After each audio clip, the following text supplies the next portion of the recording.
दोस्तों, शायद बहुत कम लोगों को पता होगा कि रशिया से ही अलग हुए आर्मेनिया के संबंध यूरोप में एक देश से बहुत ही ज्यादा अच्छे हैं और ये देश कोई और नहीं बल्कि भारत का ही मित्र राष्ट्र फ्रांस है। ये बात भी शायद बहुत कम लोगों को पता होगी कि आर्मेनियाई मूल के सबसे ज्यादा लोग जो बाहर प्रवासी बनकर रह रहे हैं उनमें से तीसरा देश फ्रांस है, जहां पर बड़ी मात्रा में आर्मेनियन मूल के लोग रहते हैं। सबसे ज्यादा तो ऑब्वियसली रशिया के अंदर रहते हैं, इसके बाद यूनाइटेड स्टेट है और इसके बाद फ्रांस का नंबर आता है। यानी यूरोप में फ्रांस एकमात्र ऐसा देश है जहां पर बहुत बड़ी संख्या में आर्मेनिया के लोग निवास करते हैं। इनकी संख्या बताई जाती है 2.5 लाख से लेकर 7.5 लाख के बीच में। तो अच्छी खासी पॉपुलेशन जो आर्मेनियाई मूल की है वो फ्रांस के अंदर रहती है और ये सारे कारण है कि फ्रांस और आर्मेनिया के रिलेशनशिप काफी ज्यादा अच्छे हैं। अब ये सारी चीजें जब मैं आपको बता रहा हूं तो आपको मन में आ रहा होगा कि जब आर्मेनिया और फ्रांस के बीच में इतने अच्छे संबंध हैं तो फिर भला फ्रांस ने आर्मेनिया की कोई मदद क्यों नहीं की, ना ही 2020 के युद्ध में की और ना ही अभी की। तो बिल्कुल आपका कहना सही है, अभी तक फ्रांस आर्मेनिया की मदद नहीं कर रहा था। इसके पीछे क्या कारण है?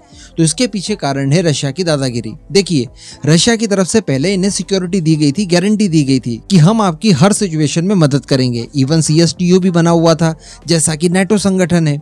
नेटो संगठन जैसा ही CSTO है जो रशिया लीड करता है और आर्मेनिया भी उसका एक सदस्य है। तो अगर आर्मेनिया के ऊपर किसी भी तरह की कोई आंच आती है तो इसके पीछे जिम्मेदारी रशिया की बनती है और रशिया की ये भी जिम्मेदारी है कि आर्मेनिया के ऊपर आ रहे खतरे को अपना खतरा मानकर उसके खिलाफ युद्ध लड़े। लेकिन काफी चालाकी से रशिया ने आर्मेनिया को लेकर कन्नी काट ली। वर्ष 2020 में भी ये कहा कि देखिए, अजरबैजान द्वारा युद्ध तो थोप दिया गया है लेकिन ये युद्ध नागोर्नो काराबाख में थोपा गया है जिसको लेकर डिस्प्यूट है और ऐसी परिस्थिति में CSTO की डिफेंस संधि बीच में नहीं आती। अगर आर्मेनिया के मेनलैंड के ऊपर किसी तरह का कोई अटैक होता है तब रशिया बाध्य होगा और प्रतिबद्ध रहेगा आर्मेनिया की मदद करने के लिए।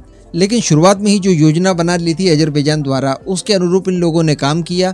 रशिया को बीच में आने के लिए मौका ही नहीं दिया, या यूं कहें कि रशिया आना ही नहीं चाहता था। अब इस बार की बात की जाए तो इस बार भी कुछ ऐसा ही हुआ। अब इस बार तो लेकिन पीस कीपिंग टीम भी रशिया की थी, लेकिन इसके बाद भी रशिया द्वारा कोई मदद नहीं की गई। ऊपर से पिछले कुछ समय से ऐसा देखा जा रहा है कि CSTO को लेकर आर्मेनिया का रवैया भी काफी रूखा सूखा सा हो गया है और आर्मेनिया पूरी मुखरता के साथ रशिया के खिलाफ बयानबाजियां भी कर रहा है। अब इस मौके का फायदा उठाने के लिए फ्रांस ने एक जोरदार एंट्री कर ली है आर्मेनिया में। जी हां, और अब आर्मेनिया को हथियार भी प्रोवाइड करवाएगा फ्रांस। चलिए आगे जानते इसी को लेकर कि क्या खबर निकल कर आई है। आप खंडवा डिफेंस फैक्ट को सब्सक्राइब जरूर कर दीजिएगा। तो जहां तक आर्मेनिया की बातें देखिए अभी तक तो भारत हथियार प्रोवाइड करवा रहा था, लेकिन भारत के पास हम सभी जानते हैं कि कई सारी लिमिटेशंस है।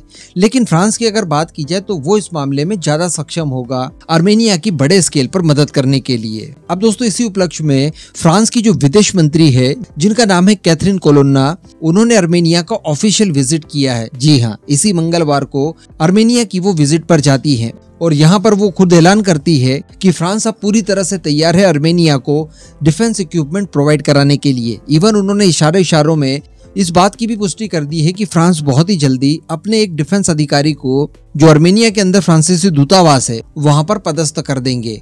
तो अल्टीमेटली आर्मेनिया की जितनी भी डिफेंस रिक्वायरमेंट है और जिस रिक्वायरमेंट को फ्रांस फुलफिल कर सकता है, इसको लेकर जो नेगोशिएशन है, जो प्रस्ताव वगैरह है, ये सारा कुछ देख रेख वही डिफेंस अधिकारी कर लेगा जो आर्मेनिया के अंदर फ्रांसीसी एम्बेसी में नियुक्त किया जाएगा।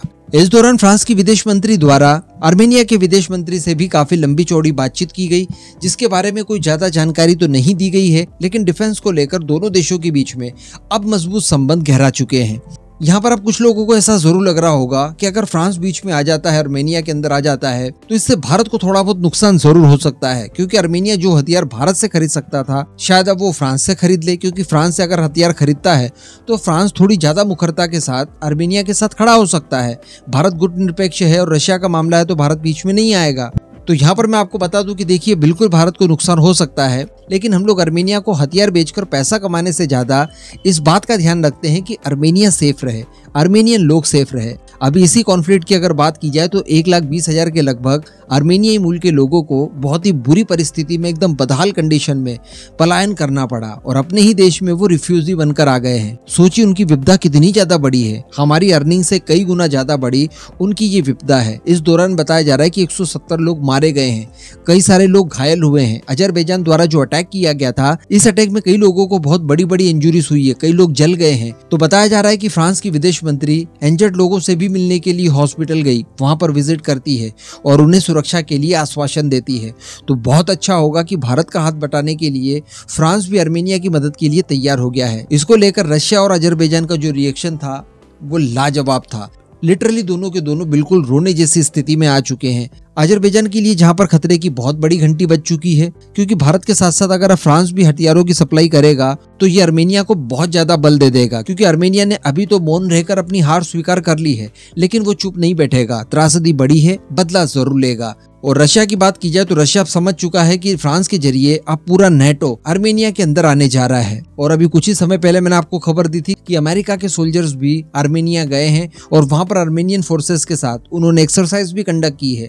तो इन सब चीजों को लेकर अब फ्रांस की तरफ से ये कहा जा रहा है कि आर्मेनिया के ये जो बदले बदले तेवर हैं और ये जो सारे मामलों में वो रशिया को दोष दे रहे हैं, ये दरअसल उनके ऊपर पश्चिमी देशों का चढ़ा हुआ नया नया इन्फ्लुएंस है। तो कहने का मतलब जो कुछ भी हो, आर्मेनिया सेफ रहेगा, इस बात की अब गारंटी दिखाई दे रही है। इस पूरे मुद्दे पर अब आपका जो भी मानना हो नीचे कमेंट करके जरूर बताइएगा।